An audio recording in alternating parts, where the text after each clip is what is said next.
What's up? It's you, Mr. You Know Who. And this is the truth behind sports cover-ups. Now, we all know how professional sports, NBA, hockey, whatever you want to call it, football, basketball, it don't really matter. There's always somebody there to clean up a mess. And sometimes if you have money and the right type of people representing you, they can make situations go away. I mean, you've seen the show Ray Donovan, right? When they call in a fixer. And if you have certain law firms, especially in LA and California, things can happen for you. And I swear to God, one of the best law firms in the world must be representing J.R. Smith. J.R. Smith is a walking tragedy. I mean, he's literally a walking tragedy. This guy, something just does not click in his brain cells. He has so much talent. But on any given night, he can shoot you in and out of a game, which is not what this is about at all. So let's not even get that into everybody's head. What this is really about is him as a person, his levels of control. Okay, this is a person, all right, who never should be allowed to drive. His license to drive should have been revoked. This man almost killed Carmelo Anthony in a car accident. Neither one was injured, but it could have been very bad. Now, what did the team do?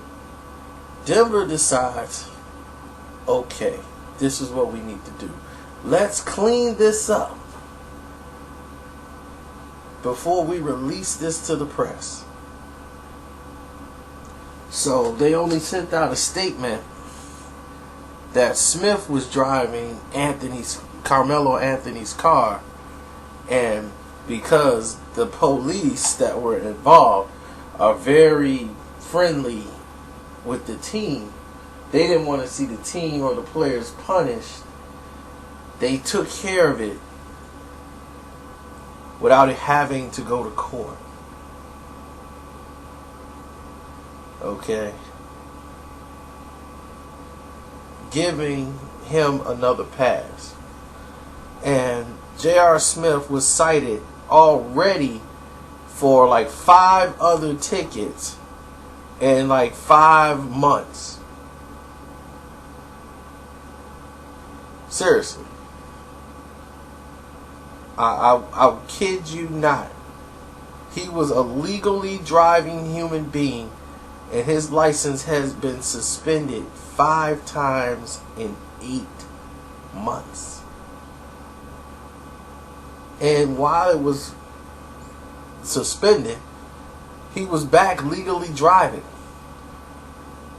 He blew a stop sign, smashed into a car, and his friend Andre Bell and himself were ejected from the car because neither was wearing a seatbelt.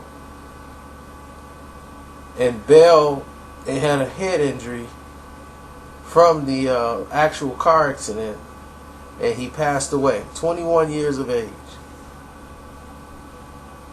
Now, you was like, okay, well, what is going to come to this? This is a guy who's been suspended license 5 times in 8 months. Why was this guy driving? A grand jury decided that he determined, was it vehicular homicide? And Smith, they decided to close and chose not to indict him. And he got 90 days, in which they suspended 60 of the days if he completed 500 hours of community service. So this person's dead, lost their life, but hey, let's move on. Let's let J.R. Smith continue his career and no responsibility for it. So, obviously, after this, right, he would have learned a lesson. You know. So, the very next, year, they suspend him, the NBA, for like a couple of games, about 7 games. Because of the, his guilty plea in the reckless driving incident, so had to do that, right? So after this, you would think he learned this lesson, right? Obviously, you just killed a human being who should have, if he was in your car, he probably was a good friend of yours, right? He gets 2 more speeding tickets and 3 more suspended license violations.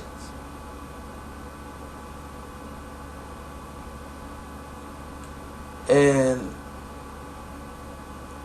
he gets into a war of words with Brandon Jennings. Because Jennings didn't like the fact of what he said about him bringing his brother Chris on the Knicks. Like Smith used some of his pull and leverage to bring his younger brother on the team when there was much other better players available. Brandon Jennings couldn't believe it. Like, wow, y'all pick him up? Which really wasn't Brandon Jennings' business anyway, but still. It led to a J.R. Smith talking about he could have people in Detroit come and put hands on Brandon, Jennings, and they all tried to go and delete it, but the NBA ends up finding him again. And he just won't stop. He's fighting in nightclubs. It's just like, this is somebody they need to get under control. Not saying he isn't a great teammate. I mean, he'll shoot you in and he'll shoot you out of a game. But mentally, there is something wrong. He's been suspended for drug abuse policies. All of this since the incident. It seems like he hasn't learned anything.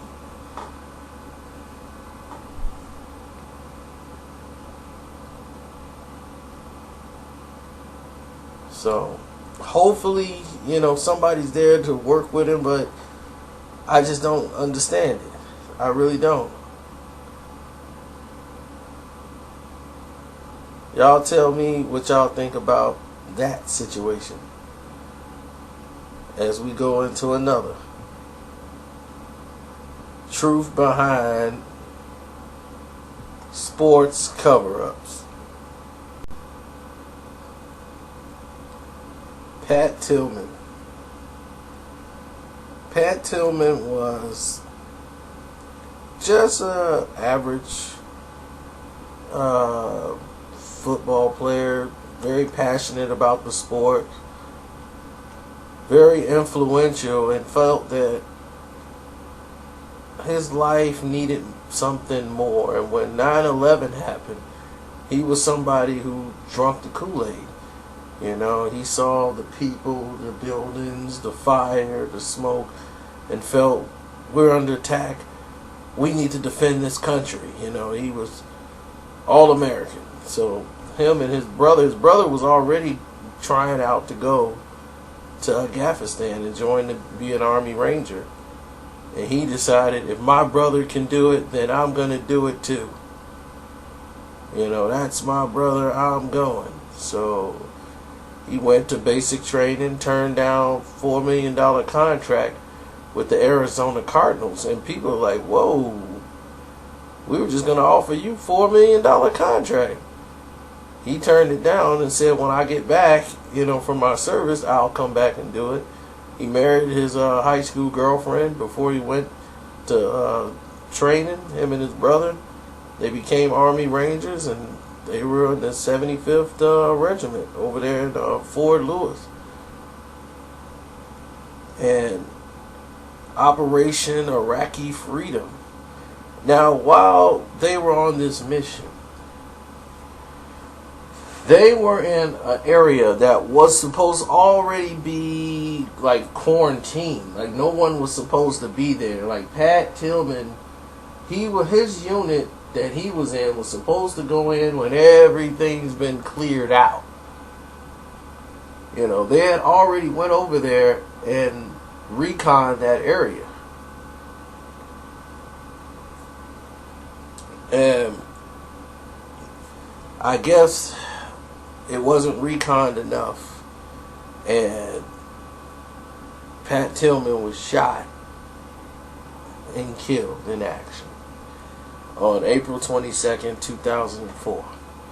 Now, everybody around here was like, oh my gosh, you know, this guy was the NFL player. He became the martyr that they needed to fuel the war. So they used his death, including his General Stanley McChrystal, and gave him the Silver Star nomination. They honored Pat Tillman on national television, had a memorial service. Senator John McClain did his eulogy. And his family is going through all this, even though they have very little details about what happened to their son. And people are starting to investigate, like, what happened. And you know what happens when people start asking questions and they're getting different stories, they're getting runarounds, and it's so many conflicting stories, and you're not hearing things add up. Not everybody is saying the same thing. And the people that was there with him, they're keeping them away from speaking to people. And actually, some of those guys actually reached out and said what they're saying about Pat isn't true. You know, the people that was actually out there, what happened with him, and it's all lies. And when it all happened, there was actually details that emerged, you know, and when the family started asking questions, it was actually things that emerged that they knew it was friendly fire. And that's what, like the fratricide and all that, that's what that means. When they say incident of fratricide, that means friendly fire. And the documents would reveal that the U.S. Army was aware of the possibility of fratricide to his death before the memorial service, but they withheld that knowledge from the public, his family, anybody that was asking, because they wanted that to go down without a hitch. They needed that momentum for the troops and boost morale and get the public more into this attack of Afghanistan. We need more support. We need the UN. We need to see this and put Pat Tillman's face everywhere. To get people to get involved. But what was happening was that the Pentagon was going to have to reopen the investigation into Tillman's death because of the persistency of Tillman's family to want to know the truth. And people actually in the actual group that he was in was basically, they had conflicting stories, and they wanted Tillman's story to be told. And what they seem to have found out was that Tillman's platoon was forced to split up when one of their vehicles broke down during a routine search of an Afghan village. Now, see, this was routine. Their vehicles broke down, so that's how they split up. But if they were together, this incident wasn't supposed to happen. He's an NFL player. They wanted to keep that story. They didn't want him to go there and die. He was there for just a regular basic routine search in an area that wasn't supposed to have any insurgents whatsoever. So half the platoon members, because the truck broke down, were ordered to tow the vehicle back, and then they got attacked by Taliban insurgents. When Tillman and his half of the platoon came to the rescue because they got split up when the cars broke down. They were mistaken for enemy soldiers. Tillman was shot 3 times in the head while protecting a young soldier and 2 other Americans wounded. That's how the story was reported. Now, the documents prove that those involved in the incidents were aware that Tillman had died from friendly fire within 24 hours of his death, including General Stanley McChrystal, who had approved the Silver Star honor. And after the death, the investigation proved that the Army commanders and members of the Bush administration concealed the truth behind the soldier's shooting by destroying items of his clothing, his notebooks, even hiding part of Tillman's body to cover up the evidence. Years after his death, the family still remains unsure as to what is really the true story of Pat Tillman. They're hurt by it. Now, he did receive the Purple Heart, the Silver Star, and all of these different things, but did we really need the cover-up? There have been many cover-ups that happen in sports and everything else, but I just want to bring this up too, so that you guys can, get the whole scale of what's going on behind sports cover-ups. Oh, let's not forget the witch hunt on Barry Bonds. Barry Bonds, who was already a Hall of Famer before all the steroid stuff broke. And everybody wanted to just bash Barry Bonds because he broke the baseball home run record, which they profited off of, Major League Baseball. But the witch hunt came down on Barry Bonds so hard, and it was so shocking that they came down on Barry like that. I'm like, man, why are they coming down on Barry Bonds so hard for? Like, man, it's crazy that they weren't even looking at a guy who won his 7th Cy Young Award at the age of 41 years old. Roger Clemens. ERA of like 1.4 at 41. That's like crazy numbers. The Rocket. The good old American Texas boy. And till they got a guy who they thought was going to roll over and give them information on some athletes that they wanted, and they called him for something else that we can't even get involved in right now. The Senate, Congress, wanted to make an example out of Bonds and all the players that lied on the stand. They wanted to come out and expose them to try to get the sports back to where it's supposed to be. And all this cheating in sports, and actually this enhancement was ruining the game. So they wanted to do a crackdown on it because all of these drugs were coming in to the United States illegally, and it's becoming a big money business. And it had to stop. So they wanted to put it on the big front screen and make a big grandstand about it. But what they didn't expect was this guy to roll over on Roger Clemens. Now it's, whoa, that's Roger Clemens. So people in there, they're already like, oh, this guy here that we got. This is actually Congress witness. Their star witness. They got people on the inside trying to sabotage the witness. Well, we can't trust him. We can't. That's the defense job. You're in here trying to rip apart McNamee. Oh, what's his name? Yeah, McNamee. They trying to rip him apart. And he's like, I got DNA proof. I even got a video. I knew this day would come, and this was going to be my get out card. Was Roger Clemens. Nobody's saying he was a great person.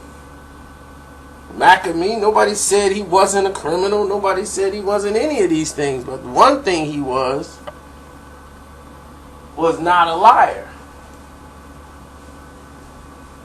When it came to protecting his own self. Now, here's a guy with DNA evidence in a can, and he got a needle right there, in a steroid needle. He's like, I shot this guy up for 3 years with steroids. I admit it. Cut me a deal. So they rip him apart on the inside because they don't want Roger Clemens to be guilty. Congress wanted the whole thing to go away. They helped the defense actually get the video of Clemens. They got that video treated as admissible evidence, so it couldn't be used in the trial. And the first time it was a mistrial. Second time around, oh, it's admissible. Why? Barry Bonds had to fight his case for 10 years before now they realize, oh, Barry Bonds in here. We got nothing on Barry Bonds. We got to let him go. But his name's already ruined. Roger Clemens is mad because he knows now he can't get into the Hall of Fame. Because now he knows his name's been ruined. It's been 4.5 years. He had to retire because of it. No team would touch him. But he knew. You play 24, 25 years as a pitcher. It's very difficult to do. To be winning Cy Young's awards at 41. The greed, the game, he just couldn't let it go.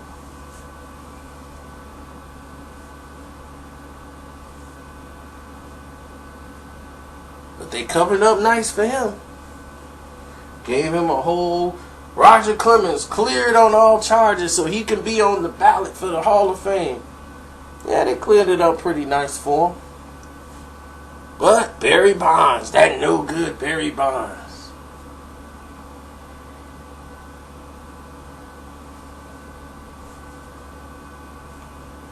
Now, we move on since we doing baseball. Let's stay with A-Rod. A-Rod cover up. Now, A-Rod, when they did the biogenics clinic, they had the cover up with LeBron James and A-Rod. And even Nelson, that played in Orlando, he was even named on the list. Everybody was like, wow, what happened in this situation?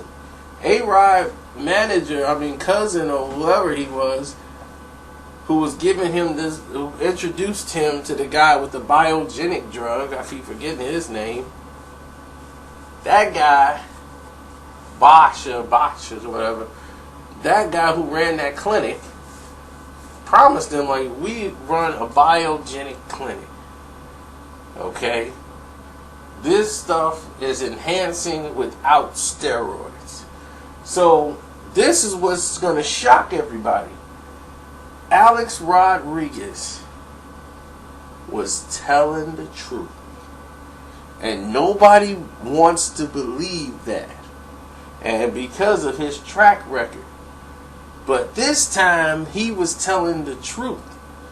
They were selling him on the idea that we have scientific ways to improve you without the use of steroids. It's enhancements without, it's not banned, it's not anything else. This is going to enhance your body. You're going to pass your test, no problems. So now, once it comes up that this clinic was busted from PED use, the athletes who were on the list is not to say they got steroids from this guy. But because A-Rod's name is on there, automatically they're going to link him to steroids. So his cousin was like, look, they're coming after me for hooking you up with this guy and everything else. A-Rod's problem is the fact that he said, hey man, I didn't do nothing wrong, I didn't take nothing illegal. He was telling the truth, actually. He was telling the truth. His cousin tried to extort him in the situation like, look, if they're coming after me, if you want me to stay silent, just keep paying me some money. I need at least $5 million.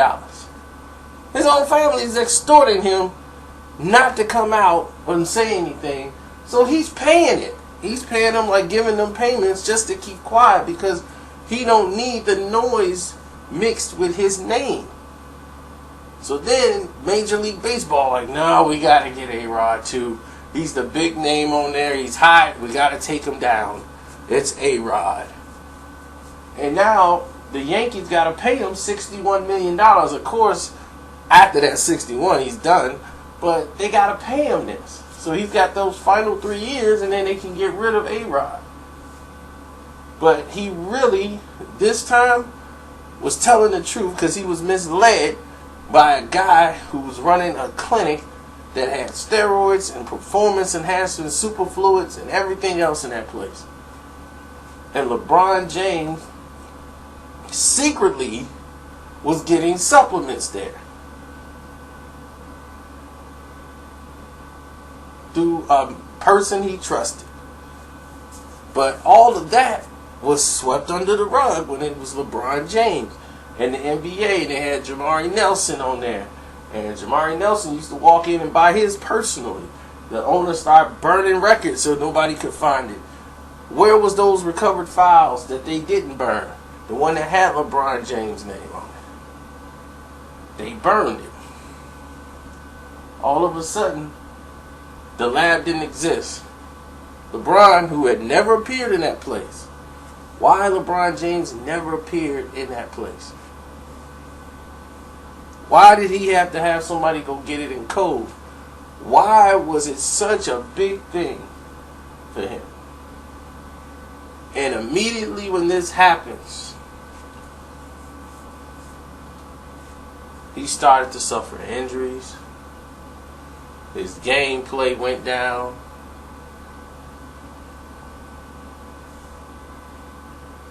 And the NBA covered for him. Why? Because he's their face of the league. Kobe is hurting. We have nothing but LeBron James. We need LeBron James to be the front and the anchor of the NBA until he can't be anymore. But ever since that bioclinic thing happened, LeBron James haven't been LeBron James. Before that year, LeBron was flying, taking off from everywhere, free throw line dunks. I'm like, Jesus Christ. This guy's been playing for a long time. He's at a high level. Now, I'm not saying LeBron James was taking steroids. I don't want nobody to start going crazy. Not saying that. I'm saying that he got supplements from a place that got busted for performance enhancing drugs. Since then, LeBron has lost 20 pounds in muscle. Got slimmer and said, oh, it was for a movie role that I'm doing, as we saw in Trainwreck. Oh, I'm filming a movie, so I'm losing some weight. I'm cutting some weight down. I'm got to get faster and slimmer. So he cut weight down and he started building himself up. Ever since then, since 2014, remember this is 2014. Ever since that happened,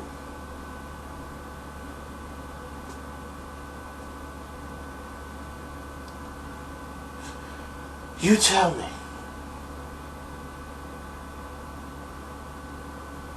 Have you seen the same LeBron James since? That's all I want to know. More injuries. Not the same explosiveness. It's just different. I don't know. You gotta tell me. And let's not forget Ben Roethlisberger. I mean, this is a guy who has 2 rapes under his belt.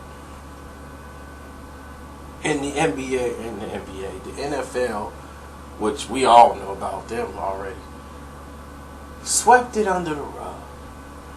2 rape cases? And you talking about Tom Brady and Deflategate? This guy got 2 rapes with a possible 3rd attempt. The girl just got away. What happened in 2008, I believe? They were in Lake Tahoe for a celebrity golf tournament. It's always a celebrity golf tournament that happens in these situations where things happen in celebrity golf tournaments you do not even want to know. All that is a hold down. They hire these models to come there and wash the balls for these guys. Believe me, you hold down. So naturally he's thinking it's a hold down. So he grabs one girl, he's messing around with her, and she's coming to the room. So he's like, oh, my TV set needs to be fixed. It's not working right. So she goes up to the room and, he takes it.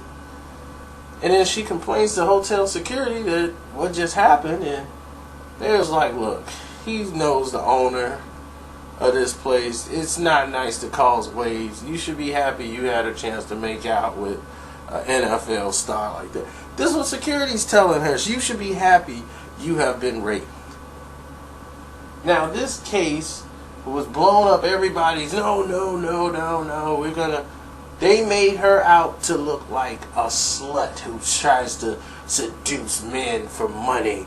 She was bragging by her telling the security guard when she was like, hey, they made it look like she was asking for it. She was bragging about, they drug her name so much in the dirt and mud that her going in front of a court, she didn't want to do it.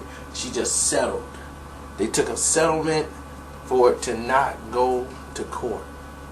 It was a civil lawsuit filed. So they got paid, but they won't disclose how much it was. The NFL kept it a secret. So you didn't hear about the rape that much. It was out there, then it was gone. Then here he comes again. This time he's on tape. He's got pictures of him drunk in his own hometown. He's out there drinking at the bar and he's with these girls. He tells his security team that he with, hey, bring those girls with us back at the old bar. Now, when he started making suggestions sexually, the girl should have said or cut it off right then and there, but they had been drinking and he's paying. So when they go to another spot and he show up there, he invited them to come to another spot. They went there. After this guy made sexual advances already.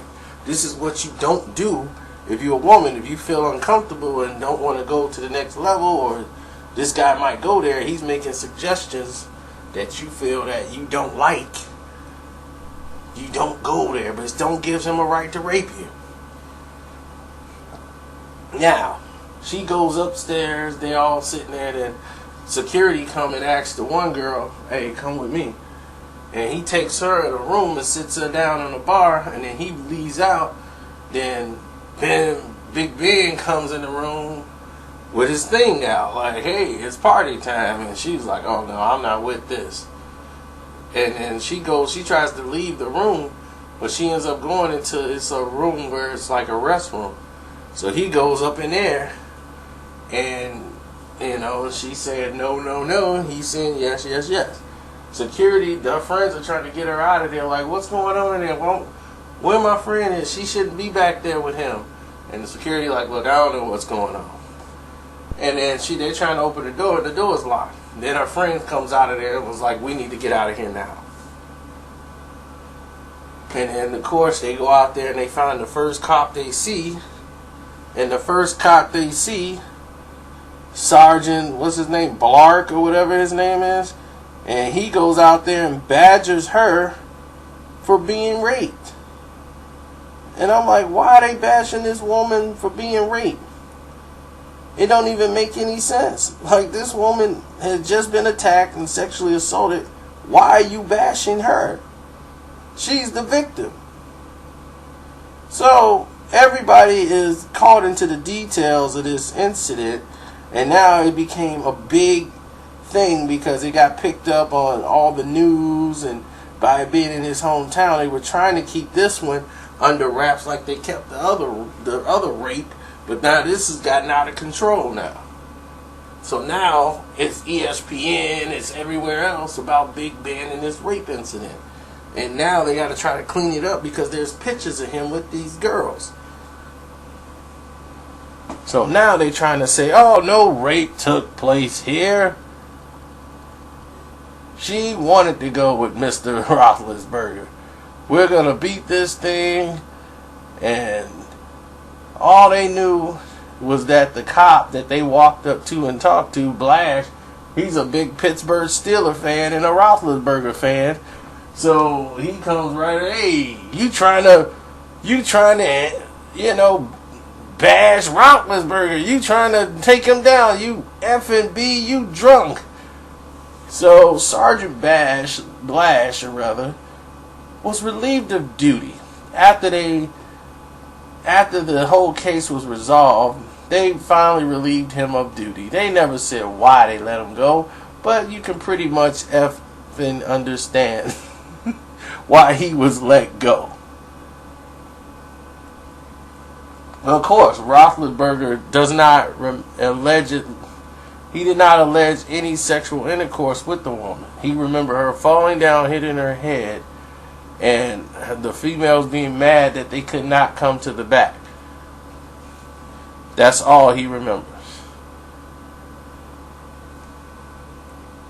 And Roethlisberger also admits that, yes, he was intoxicated.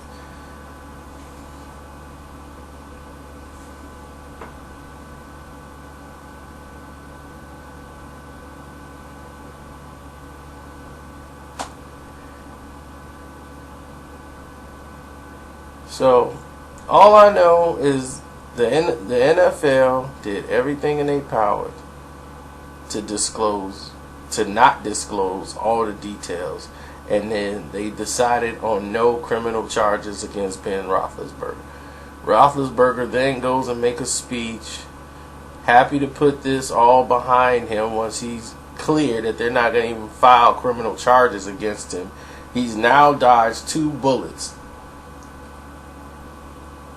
The third one was not even, that was like, could have went that way. If, she had pursued it, but she was very smart, the lady, so it wasn't. So this is a possible 3 rapes. Ben Roethlisberger.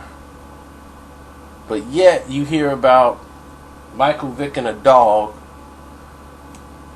He's got to become the spokesman for PETA. For animals now, and y'all still call him an animal killer. Animal killer.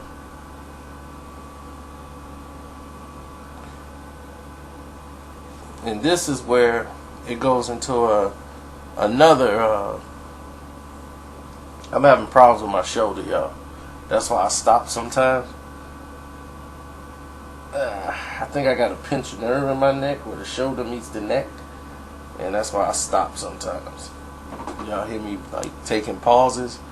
It's because of the pain.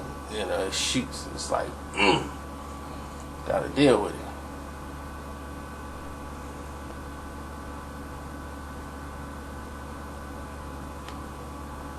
Oh man. It's an irritating pain more than anything. It's like somebody just poking you in the back. and you can't reach it. It's like irritating. Somebody like poking you in the back of your arm with a stick. Then it just like rotates down the arm. It's like shooting pains. It's just annoying.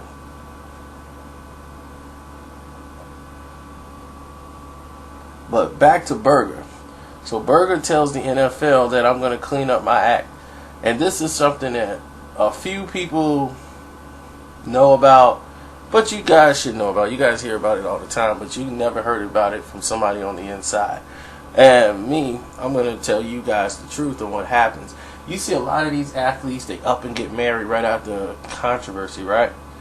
Yeah. So Roethlisberger ups and get married to some nice blonde-haired girl who everyone says, oh, she's so sweet and nice and this and that. Where did she come from? So now he's all into Jesus, he's all into Christ, he's all into church. And let me let you in on this because I had an invite to this stuff. So yeah, you finna hear firsthand what all this is about. Tony Romo, Ben Roethlisberger, and other athletes have been put in this situation. They have these Christian belief groups that the NFL donate money to for non-profit charity thing, foundations. This church does things for them, and what it really is a brothel for athletes. They have a wife, but they have to, be part of the faith and follow the rules of the faith. They're called believers, okay? And they tried to recruit me, y'all. Me.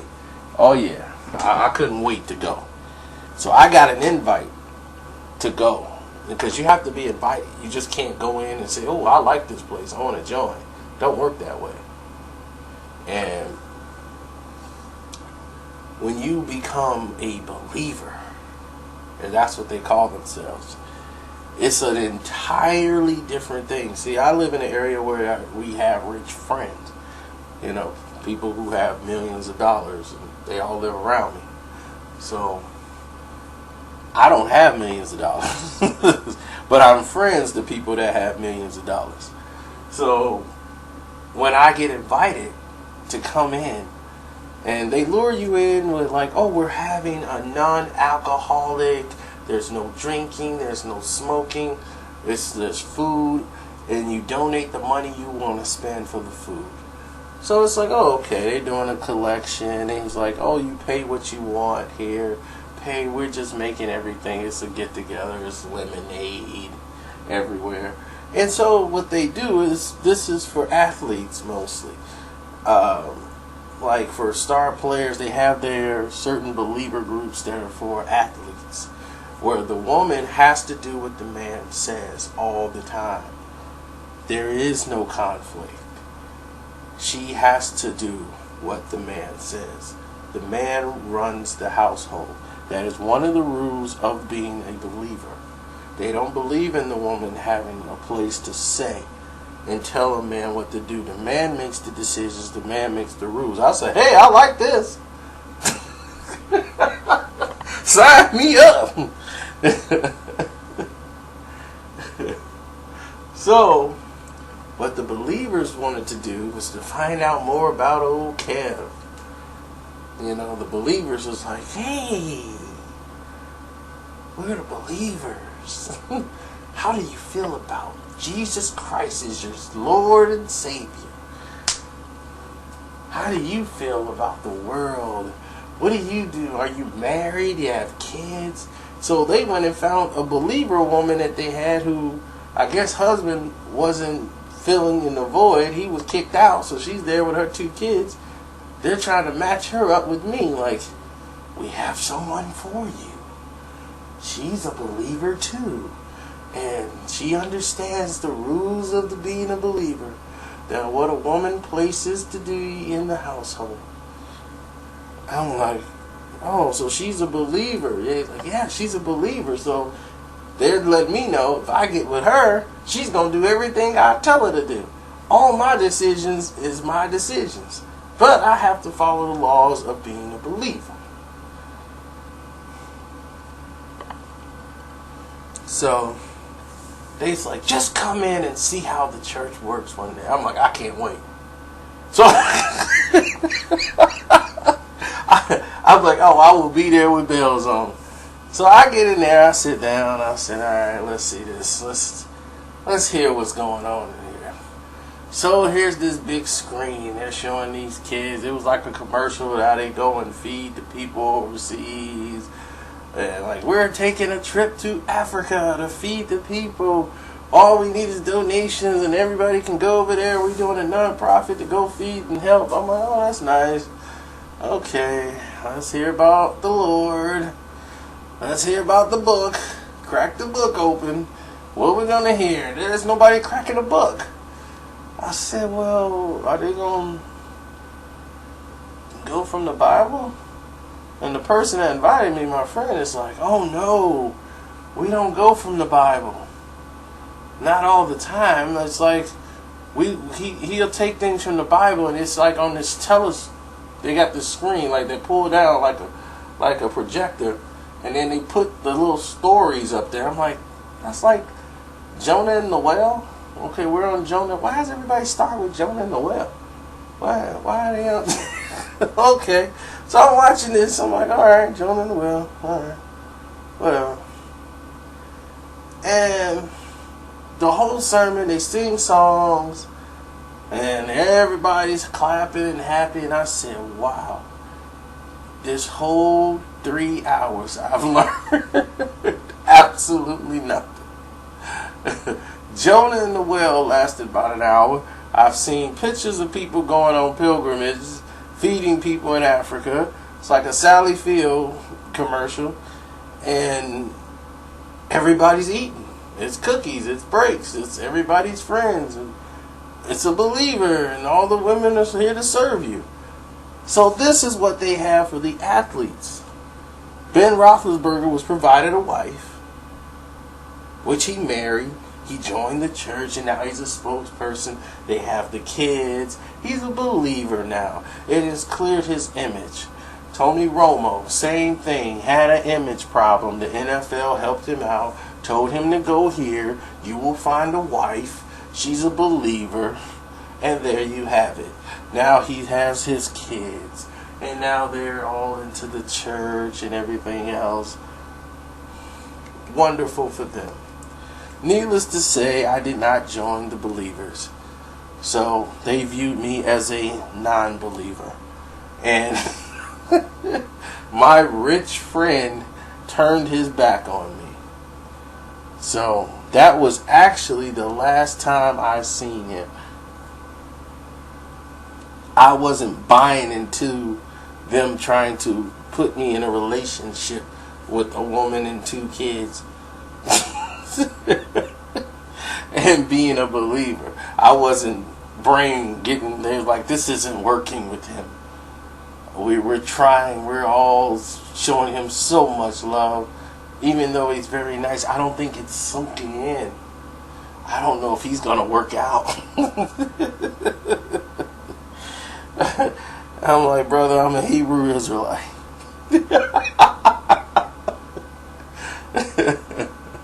I don't have to believe. I know. They didn't take that too well. So, hey, I don't know what to tell you. But we can continue this. We can go down a long list of all these stories. I mean, there's plenty of them out there. Cover-ups from the NFL. One with the Dallas Cowboy player. Anybody remember him? He it's the same thing with Smith. He was with another Cowboy teammate, and they was driving, and he's drunk behind the wheel, and he kills his teammate in a car accident. And when he did that,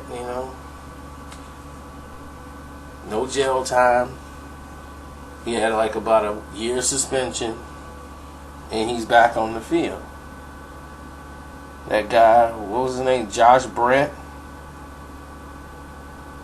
But when people listen to the case and the witnesses of the people who showed up, it was a whole different encounter that made it like things kind of weird. Now, he's a defensive tackle. I don't know how good he is or how great he is of a player, but we do know he's a defensive tackle for the Cowboys, and I guess they do need defense. But there's been like really no outrage over the fact that he didn't kill his teammate Jerry Brown, and they was riding together. And what made it really like weird, the whole situation, was the fact that the witness had it that he didn't even try to show any concern for his friend. The guy who showed up on the scene, well, the girl, I guess, who stood there, that's Stacey McWilliams, who was first on the scene, and was like, get him out of the car. Don't just stand there and watch him die. And then he pulled him out the car, and he just left him in the street. He didn't say, hang in there, help's on the way, I'm finna, I'm here with you. He had no concern.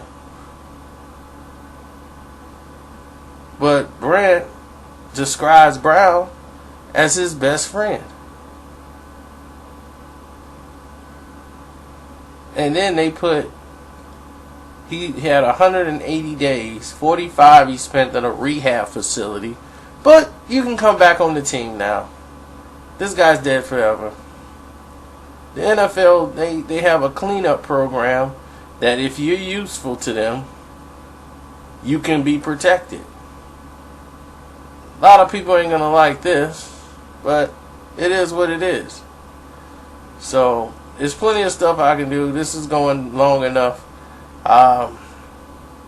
Just to give you guys some insight on what's going on.